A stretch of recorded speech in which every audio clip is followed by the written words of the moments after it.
हिमाचल प्रदेश के मुख्यमंत्री सुखविंदर सिंह सुक्खू और केंद्रीय ऊर्जा एवं शहरी मामलों के मंत्री मनोहर लाल खट्टर के बीच शिमला में एक महत्वपूर्ण बैठक आयोजित की गई।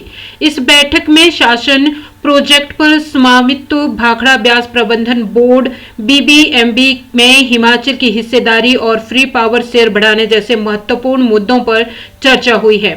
केंद्रीय मंत्री मनोहर लाल खट्टर ने बताया कि शासन प्रोजेक्ट की 100 साल की लीज समाप्त हो चुकी है और इसे लेकर पंजाब सरकार से बातचीत की जाएगी ताकि मतभेदों का समाधान हो सके। उन्होंने बताया कि पंजाब सरकार इस मामले को सुप्रीम कोर्ट तक ले गई है और केंद्र सरकार कोर्ट में एफिडेविट देगी। खट्टर ने कहा कि केंद्र सरकार पंजाब पुनर्गठन एक्ट का अध्ययन करने के बाद सुप्रीम कोर्ट में हिमाचल के हितों की रक्षा के लिए आवश्यक कदम उठाएगी।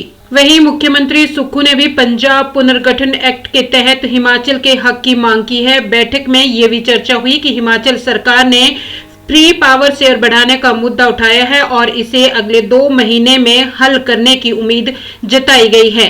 इन दोनों विषयों पर भी चर्चा हुई है। भाई हम भी हैं सामने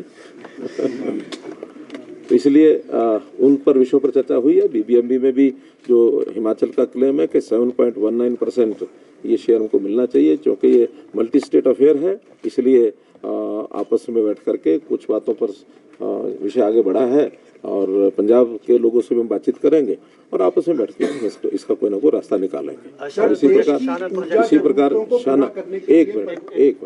शानन प्रोजेक्ट जहाँ तक है वो भी, क्योंकि उसके 100 वर्ष लीज के पीरियड के पूरे हो गए हैं और कुछ मतभेद हैं और खास करके पंजाब के साथ वो विषय ज़्यादा है। तो सुप्रीम कोर्ट में भी पंजाब शायद उसमें पंजाबी गया ना, तो पंजाब सरकार उसमें सुप्रीम कोर्ट में गई है। हमको तो एक उसमें एफिडेविट देना और हम उसमें जो भी पंजाब रीऑर्गेनाइजेशन एक्ट 1966 का था उसके अनुसार कोई मतभेद है उसका अध्ययन करेंगे और अध्ययन करने के बाद जो भी उसमें न्यायपूर्वक होगा, जो ठीक बात होगी, वही केंद्र सरकार का हमारा व्यू पॉइंट रहेगा। हम किसी को अलग से फेवर करने के विषय में नहीं है। हम तो जो चीज़ें as per act, as per laws, वो जो होगा उसके अनुसार हम अपना स्टैंड लेंगे। देश की ऊर्जा हमारे 2 विभाग हैं, ऊर्जा विभाग और आवासीय तथा शहरी विकास मामलों का जो हमारा विभाग है, उन दोनों विभागों का हमारी रिव्यू मीटिंग्स हिमाचल सरकार के साथ हमारे मुख्यमंत्री हिमाचल प्रदेश स्वयं यहाँ उपस्थित हैं और विक्रमादित्य जी जो मंत्री हैं आवास शहरी विकास के नाते, तो हम लोगों ने एक रिव्यू, जैसे रेगुलर रिव्यू किया जाता है उसी प्रकार की मीटिंग्स मैं स्वयं देश के हर प्रदेश में जा कर के और ये मीटिंग्स कर रहा हूँ। तो उसमें जितने भी हमारे पेंडिंग इश्यूज होते हैं, विषय चल रहे होते हैं, उसका रिव्यू किया जाता है। कितने उसमें प्रगति हुई है, कहाँ उसमें कोई कठिनाई आ रही है, उन सब पर विचार करने के बाद आपसी सहमति बना करके विषयों को आगे बढ़ाया जाता है। जहाँ तक ऊर्जा विभाग का विषय है, तो यहाँ मैं मानता हूँ कि हिमाचल प्रदेश जो है वो ऊर्जा के नाते से एक बहुत पोटेंशियल यहाँ पर है और हाइड्रो प्रोजेक्ट्स यहाँ पहले से काफ़ी लगे हैं, नए लगाने का भी स्कोप बहुत है। उनमें कुछ प्रोजेक्ट का विषय चल रहा था। एक विषय विशेष तौर पर हमारी हिमाचल सरकार की ओर से था कि फ्री पावर का जो हमारा शेयर है वो बढ़ना चाहिए। उस नाते से यह पॉलिसी भी बनी है। उसमें थोड़े आपसी सहमति के नाते से कुछ बिंदु थे, उस पर विचार किया है और हमें किसी पॉइंट पर पहुंचे हैं कि जल्दी उसमें 1-2 महीने के अंदर अंदर उसको हम अपने सारी कैलकुलेशंस करा करके और जो भी रास्ता निकलेगा वो हम आपस में सहमति बना करके और रास्ता निकालेंगे, ताकि जो प्रोजेक्ट्स हैं वो रेगुलरली आगे बना करके और उसका लाभ देश को हो। आखिर तो ये विषय आगे बढ़ाना इसलिए आवश्यक होता है कि प्रदेश के भी हित में, देश के भी हित में, जनता के भी हित में इन सारी चीज़ों को आगे बढ़ाना हमारे लिए प्राथमिकता होती है।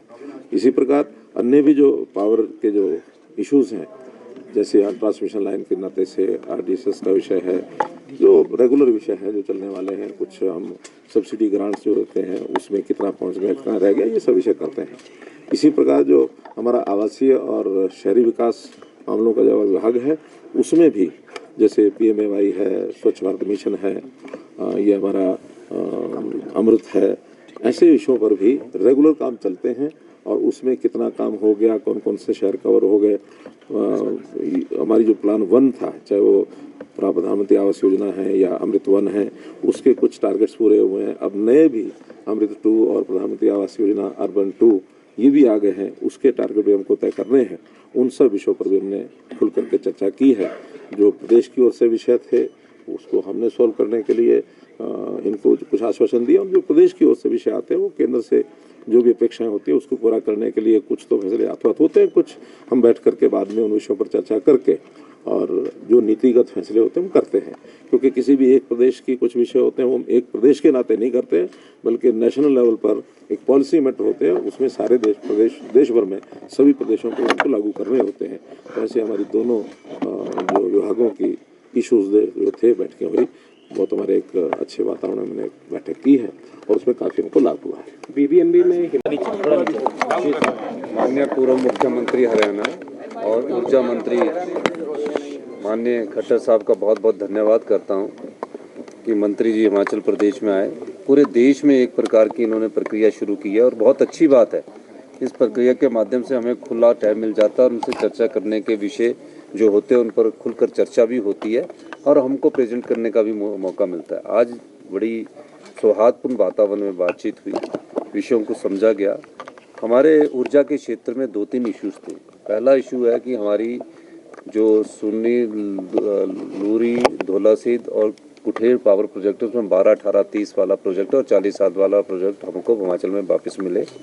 पॉलिसी नेशंस के लिए होते हैं, लेकिन उसमें गंभीरतापूर्ण विचार करके कहा गया कि हम सब बिंदुओं पर विचार करेंगे इस पॉलिसी के बारे में और 15 जनवरी तक कोई ना कोई इसमें फैसला लेने की बात की गई है और ये मैटर अभी कोर्ट में भी है।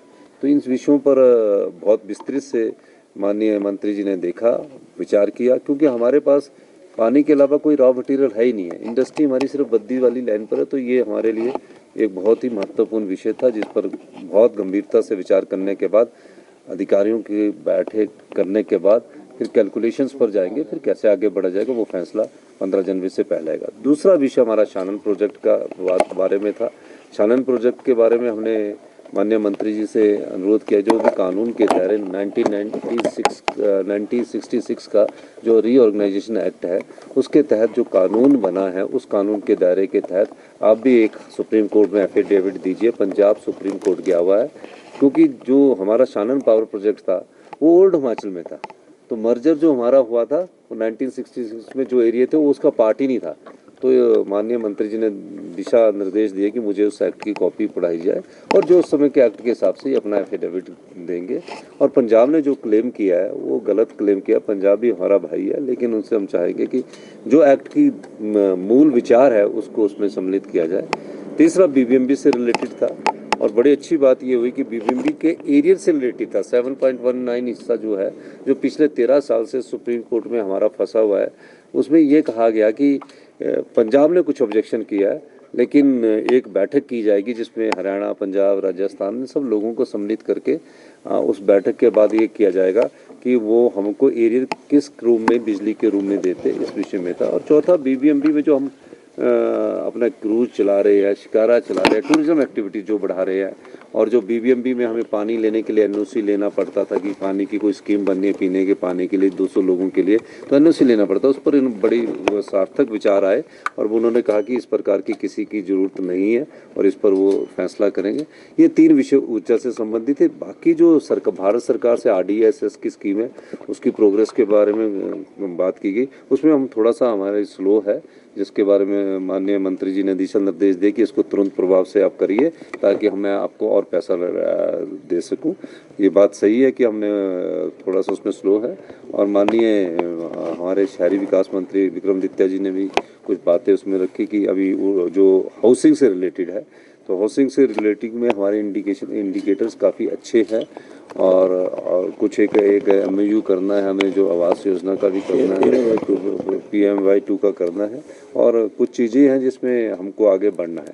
तो दोनों जगह बहुत सार्थक मीटिंग हुई है। सबसे बड़ी बात क्या है? सबसे बड़ी बात है कि 2 घंटे लगाकर कोई केंद्रीय मंत्री यहाँ आकर बात सुनता है तो उसकी बात पर बहुत ज़्यादा बात रहती है। मैं पिछले दिनों भी माननीय मंत्री जी से मिला था अपनी रॉयल्टी के लेकर, हिमाचल के इंटरेस्ट के लेकर, तो माननीय मंत्री जी ने बड़ी गंभीरतापूर्वक बात की और आज भी बड़ी गंभीरतापूर्वक से बात की है, क्योंकि नेशनल प्रोस्पेक्टिव के पॉइंट ऑफ व्यू से भी कई चीज़ों को देखना होता है, लेकिन हमारे स्टेट के इंटरेस्ट को भी हम देखना चाह रहे हैं। हमने कहा कि जब प्राइवेट प्लेयर हमको 12, 18, 30 दे सकते हैं तो लोक उपक्रम क्यों नहीं दे सकते। तो एक स्टडी करना पड़ेगा कि किसका क्या इम्पैक्ट पड़ता है, सारी स्टडी के बाद हम आगे बढ़ेंगे।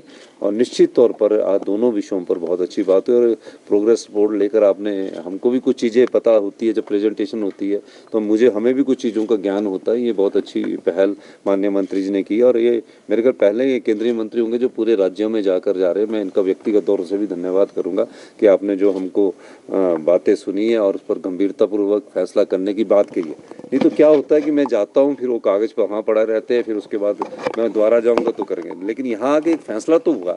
काफ़ी सालों से हमारे कई फैसले अटके थे, 15-15 साल से फैसला अटके थे, और क्योंकि इनके पास अनुभव है, मुख्यमंत्री रहे हैं, तो फैसला करने की ताकत अनुभव देता, नॉलेज होती है, तो इन्होंने फैसला कर दिए। अब उसमें विषय में आगे बढ़ा जाएगा, उसके बाद बढ़ा जाएगा। तो मेरे को लगता है जल्दी हमारे इस मामले में फैसला सार्थक आएंगे और पॉजिटिविटी में आएंगे, और वैसे भी हमारे बड़े भाई की तरह है, तो हमारे को अच्छा भी लगा। बहुत बहुत धन्यवाद।